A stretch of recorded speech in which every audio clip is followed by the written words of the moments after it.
Hi everybody. Well, I've been fiddling with the camera for quite a while.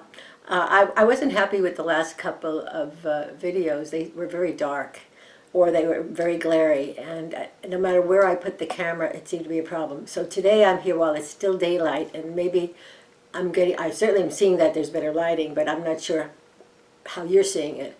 But I've got the one light positioned behind the camera, and then I have available daylight off to the right here. So I hope this is going to work. But I haven't been on here for a while, and I've just been so busy. I mean, with my friend is having major health challenges, and she's going in for brain surgery on the 29th, and so I've been driving her back and forth for all the MRIs and things. She's been driving me to my eye appointments when she can, but lately she's been told not to drive at all. Unfortunately, my son is up here with some of the family, so he drove me last month and he drove me this month. But, between that and the garden, which I'm way behind in the garden because of the weather and all these other things going on, and I also started a worm farm. I'll show you in another video. But I started doing all this research because I kept spending all this money on compost and things for the garden. And I thought, we're reading about this vermicomposting with worms, these little red squigglers, and they don't take up a lot of room. And once you get them started, you can only have to feed them, check them once or twice a week. So that sounded really good to me, and I have a large guest bathroom that hardly ever gets used. And if I had to, I could move the worms out of here if I had the ladies over for bunko. But just like you, we are having, all social things have stopped. A lot of our social stuff has been canceled. So I thought, okay, I'll get the worms. I'm home. I'm not going out other than going to the doctor or going to the store with pick up food, or to the Grange Co-op here to pick up more bags of compost. And I spent a fortune on compost this year, and I thought, maybe just the worms would be cheaper, and if it's not that much work, I could, my bins are pretty much set now.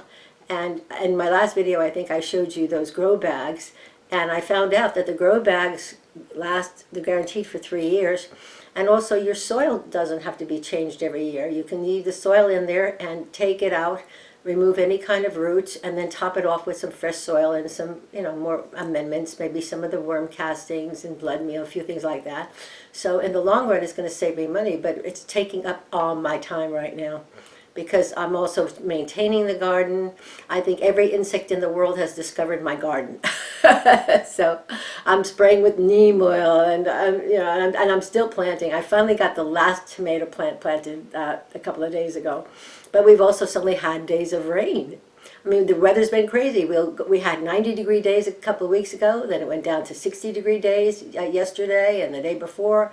And in 3 more days, we're going to be back up to the 90s. So I'm dealing with this crazy weather, drought conditions that go into like almost too much rain in a day. And then I've had problems with my Cuisinart died on me, so I had to get online and do that. My hand vacuum cleaner died the other day, and I thought, we're not even Mercury retrograde yet. These were things were happening like within the week. And so I've been online researching things and buying a new battery for this, buying a new Cuisinart, and the days are going by so fast. And I'm thinking, I haven't done a video. I promised I'd get a video done soon. So here I am, worm lady. I also started a big compost bin. So anyway, I have some bags here, and I had one bag that I just tore it open just to make sure it wasn't something for the garden. So let me show you what I have here. And but I have a lot of decks sitting here that I want to go through, and I just haven't had the time. Oh, this is the deck that I saw our friend Simon do, Simon Harrison from the Hermit's Cave on YouTube. And I don't even do Lenormand. I have one Lenormand deck, but I saw him do this deck, and he always does the most wonderful reviews of decks. He just notices all the wonderful things. But I'll do my own review to see my own reaction on the deck. I'll try not to hover too much on it. But I thought, well, good time for you to try to learn Lenormand. And I thought the cards were beautiful. There's a kind of romantic thing about them. So here you go. So it's called Under the Roses, Lenormand by Kendra Hurto and Katrina Hill. I'm not sure if I'm pronouncing those names correctly, so let me get the paper off this and see. And yeah, and on top of everything else, my son and his family have been up here, and I've been seeing a lot of them doing things. My daughter-in-law and my son are working out of their home up here, even though they both work in California, because their offices have closed because of this pandemic. So there's been a lot more time with family here, which I usually don't have. You know, under normal circumstances, they come up for holidays, and my son comes up maybe every 3 weeks for a couple of days. But I'm usually not seeing the whole family for that much time. And this time they came up with all the dogs, my granddaughter's pet rat, who immediately died. I guess he doesn't like the country. Anyway, poor baby. So now she's looking at whatever pets are available. She likes very young pets. So now she's looking for a baby alligator. I'm not sure the family is going to have a baby alligator, but God love her. She's so sweet, and she's just such a good heart, you know. 16 years old. She volunteers at the shelters whenever they have adoption days, and she sits there in the cages with the dogs and tries to get people passing by to adopt the dogs because her parents won't let her have any more dogs right now because they've got, I think, 4 at the moment. So anyway, let's see what we have here. Oh my goodness, there's a little book. Well, at least there's a little book in here. Under the Roses by Kendra Hurto and Katrina Hill. And it says here, very briefly, it says, Under the Roses is a euphemism for buried secrets. The allusion comes from the Latin phrase sub rosa, which dates back to classical Roman times when the rose became the symbol of confidentiality and secrets. The expression became well known in German literature, especially finding its way to English literature in the 19th century. So then it explains some of the cards here. And so let's see. Yeah, so then they go on to show you the cards. Explain the cards, small explanations about the cards. I mean, last year when I got the other Lenormand deck, I downloaded a lot of information on Lenormand. So I guess this winter I'll have to do it. Right now, I've just got to finish my garden.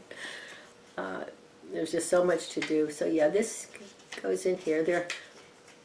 There aren't any pictures of the things. Some of them are certainly self-explanatory, like the owl and the child. And then there's a section here toward the back. It says method.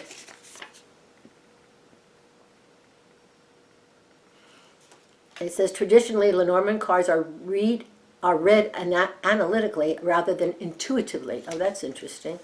If you're a tarot reader, this method may feel foreign to you. A little practice is best approach either way. Once you get the hang of combining the cards, it's only a short matter of time before you're on your way to doing a full reading. And it said, that being said, the imagery in Under the Roses Lenormand allows room for intuition to come into play. Trust your instincts in any card divination system you use. And then there's a thing here just on basic techniques.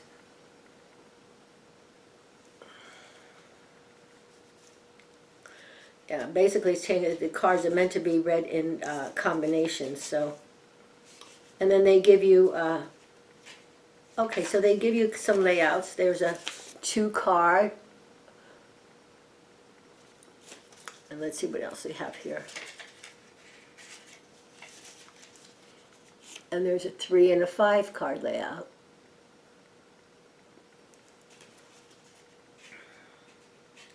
Yeah. And it actually gives you, let's see, oh, then there's a spread called Under the Roses spread, which is a 5 card layout. And it also explains how to read the cards in those layouts. So that's helpful. That'll be a very good, helpful beginner book for me. And then there's a 9 card spread. Interesting, I'll have to look at that. Okay, so let's take a look at these cards. And then there's a thing on doing the 18 card tableau. And the grand tableau, oh my goodness. I'm going to have enough trouble with 2 and 3 cards, and 5, maybe 6. But can you imagine doing an 18 card spread? Wow. Wow. Complicated but very interesting. Okay, well, let's look at the cards themselves. It's a typical little tuck box. On the back is the tower. Okay, so let's see.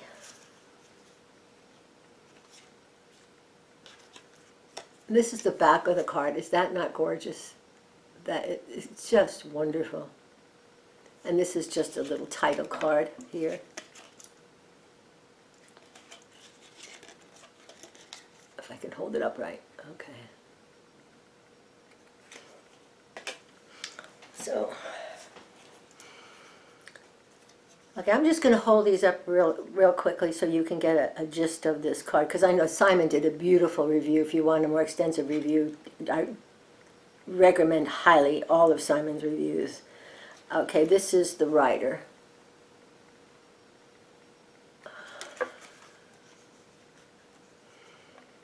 They just have such a nice feeling, these cards. You know, the cards themselves are sturdy. I mean, they're, you know, they're not overly thin, they're not overly thick.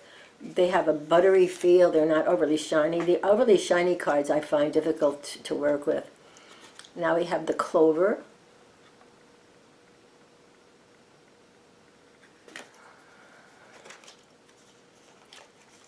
And the ship.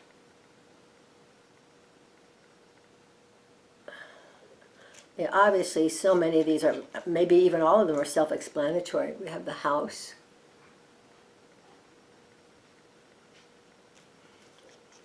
And we have the tree.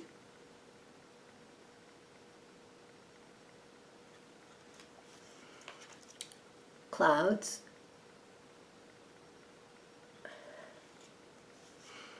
Uh-oh, snake.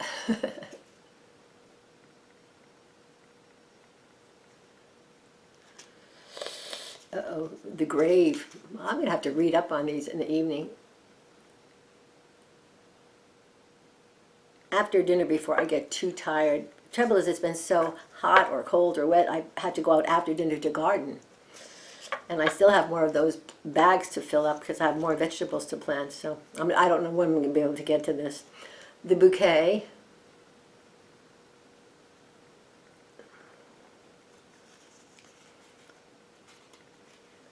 The sickle.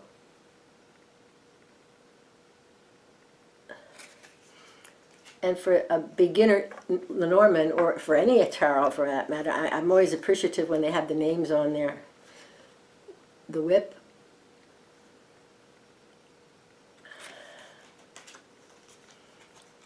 Oh, the owls are very sweet.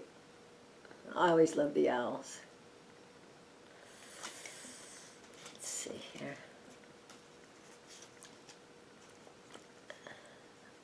Oh, they have 2 child cards.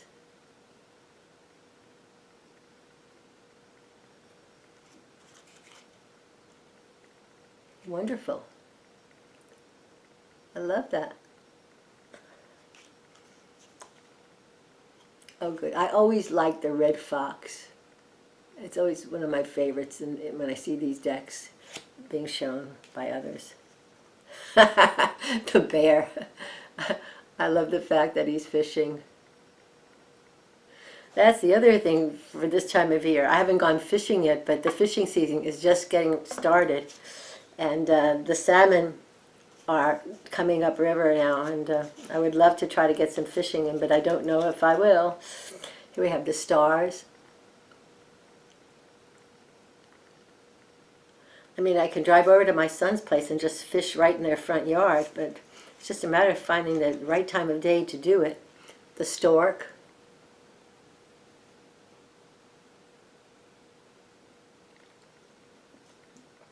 Oh, the dog is really cute. The dog. I mean, it's a charming, charming deck. I mean, I've seen these symbols before in my other deck and through other people doing different Lenormand decks. But there's something about this, there's an antique quality about this that is so rich and inviting. Just beautiful. We have is it called the clock tower?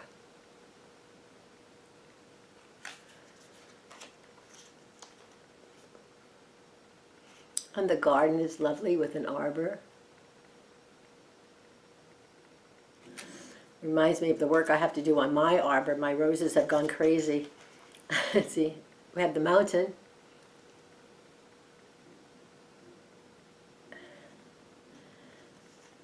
And the crossroads.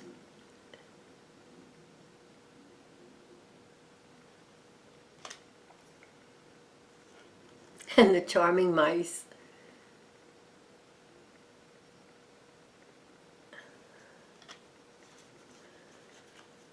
The locket.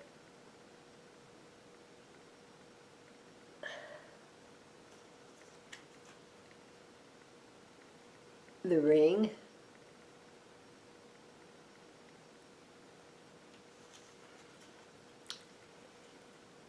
The journal.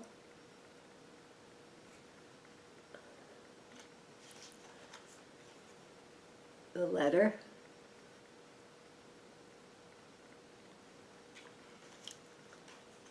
The gentleman. We've got two gentlemen here. I like that they're giving you choices. You know, they're being inclusive. They're not just having all white people or whatever. They're having different races here. So I'll have to read the book and see whether they want you to just pick whatever your choice is, or do they have both of them there for a reason? Intriguing. Inquiring minds need to know these things. The lady's very pretty. Yep, the lady too. Yeah, two ladies.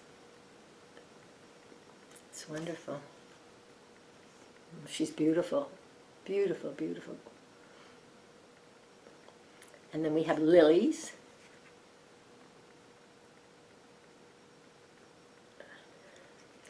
And the sun. I didn't even pick a card today, but my card yesterday was the sun card. That was the day I had shots in my eyes. The moon.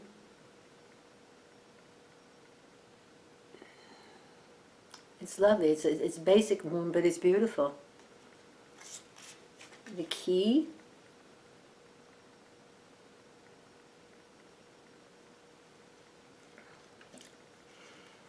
Beautiful koi. Koi pond is the only thing that I would have if I had a bucket list, because I always thought it would be wonderful to have that, but not in this lifetime. The anchor.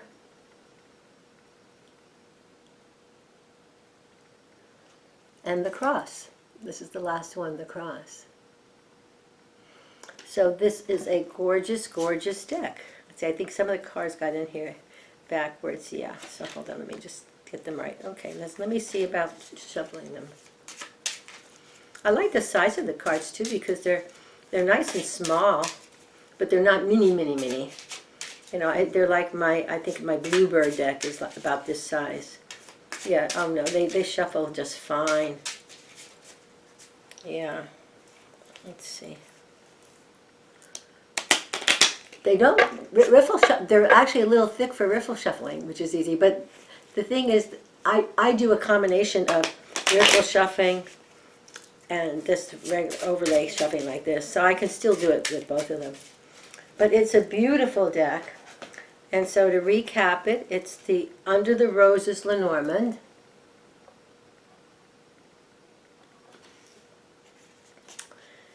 And I will try to get some other decks done soon. Now that I've got my camera set up, if it's working okay, I won't touch it. I hope.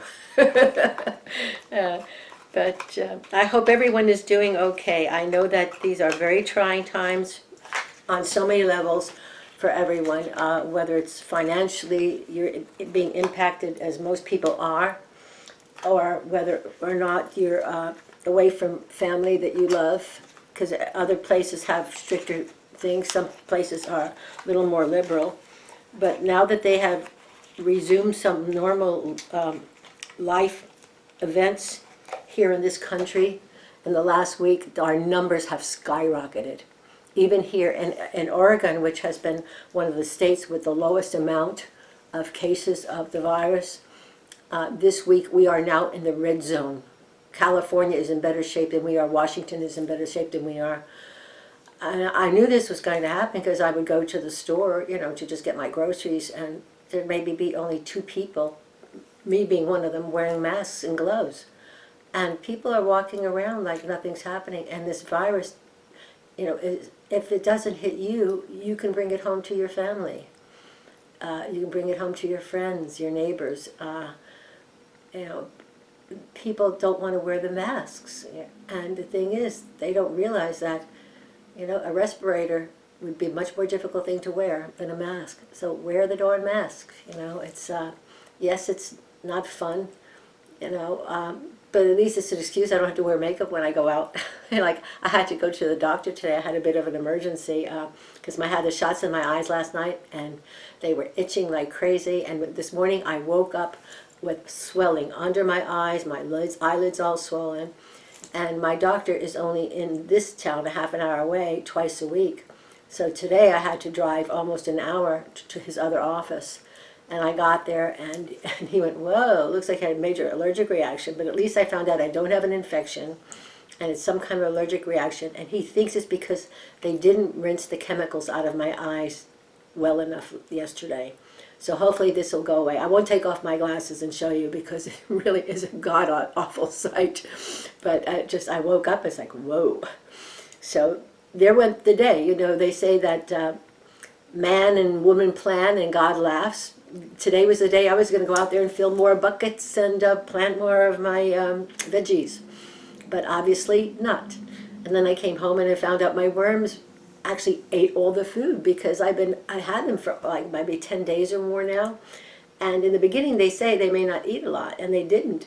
And for the worms that I have, I'm supposed to give a pound of food a day, and they weren't even eating a quarter of a pound a day for the first week. They were maybe eating the bedding, but all of a sudden they've decided that they like living here, and they've become voracious eaters. So I'm chopping up melons and cucumbers and old celery, and so now I have 1,000 more mouths to feed every day besides the cat, the dog, and myself. But it's fun. It's interesting, and I always love learning something new, and it's going to hopefully save me a lot of money. So before I bid you a fond adieu and hope you are well holding through this virus thing, it won't be forever. I mean, let's face it, we've got a pandemic of a virus, we've got politics going crazy all over the place, we've got, Black Lives Matter, and I'd be out there marching with them if I could. So that's it for today. So I'm going to pull a card because I haven't done this for a while. So let's find out what Spirit wants to tell us today. Let's see. I'm looking, so I don't want to drop them. I'm just mixing them up, and then I'll close my eyes when I pick one because I don't want to drop them all over the floor. Okay, come on, Spirit, Lord Michael, tell us what do we need to hear today from you and others. What do we need to hear today? I think this is very appropriate for what I was just saying. It says, here we go.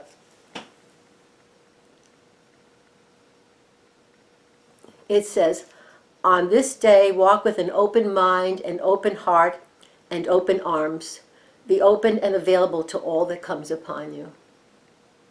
That's part of my prayer that I try to do every day. My beloved Father, my blessed Mother, on this day let me walk with an open mind, an open heart, and open arms. I wish that all for you, everyone. I wish you all the best of everything. May you be safe, and may you be healthy during this time.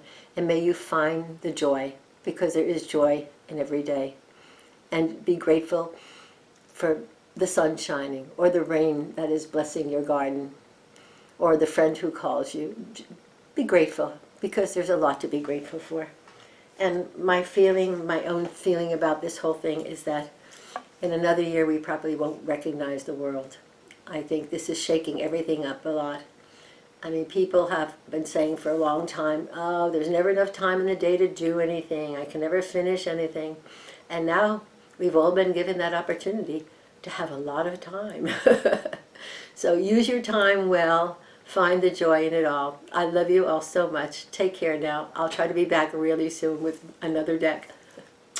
Namaste, everybody.